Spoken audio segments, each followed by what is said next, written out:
Gentlemen, would you choose $215,000 or compete for a low-value woman's love? You can only choose one.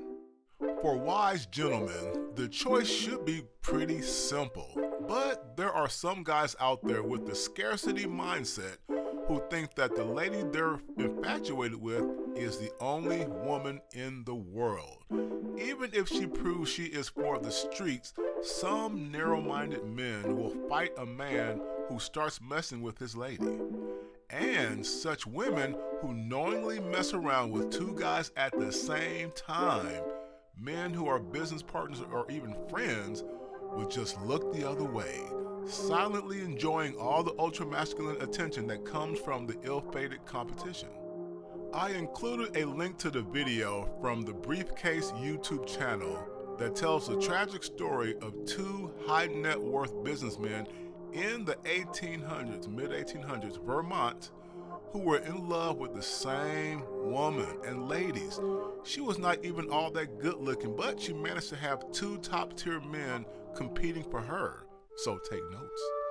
Before she came along, they were both business partners.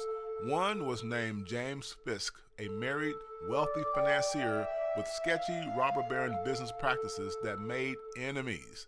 The other was a fellow financier, Edward Stokes.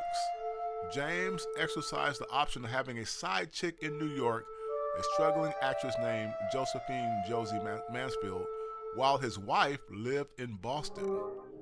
Now, you would think this struggling mistress would be content to just be the side piece of a wealthy and influential man, but nope. Her 304 tendencies came out very soon as she became infatuated with James' business buddy, Edward. And on top of that, this crazy chick conspired with Edward to blackmail James because his wife didn't know he was cheating on her, although she kind of figured he was messing around, so she had her own little side guy back in Boston, by the way. But anyway, long story short, James then confronted Edward and told him to leave her alone. Nevertheless, Edward refused to stop messing with her, saying he was in love with her and saying it was her choice, the lady's choice. Meanwhile, James ended up confessing to his wife that he was cheating to defuse the blackmail attempt by those two. By this time, Edward's blackmail plot with that 304 Josephine became public and backfired on Edward hard. James then sued Edward for shady business practices that cost him money, and the court awarded James $10,000, which is a whopping $215,000 in today's money. James didn't think that was enough money anyway. I mean, he was getting greedy at that point. That was his life anyway. So he filed another lawsuit and won more. Clearly, petty James, he's petty at this point, took this personal and wouldn't let it go. And Edward apparently felt the 304 was worth all this money because he should have just settled with James. But nope, a fool and his money are soon parted.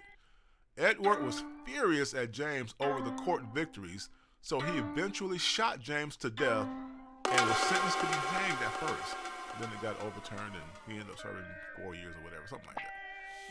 Gentlemen, this story shows the dangers of symptom. Even way back in the 1800s, Edward was the bigger dummy because he should have just let James have that lady and find another. There are other women out there. Clearly, this lady was a playette, knowing full well she was smashing both guys at the same damn time.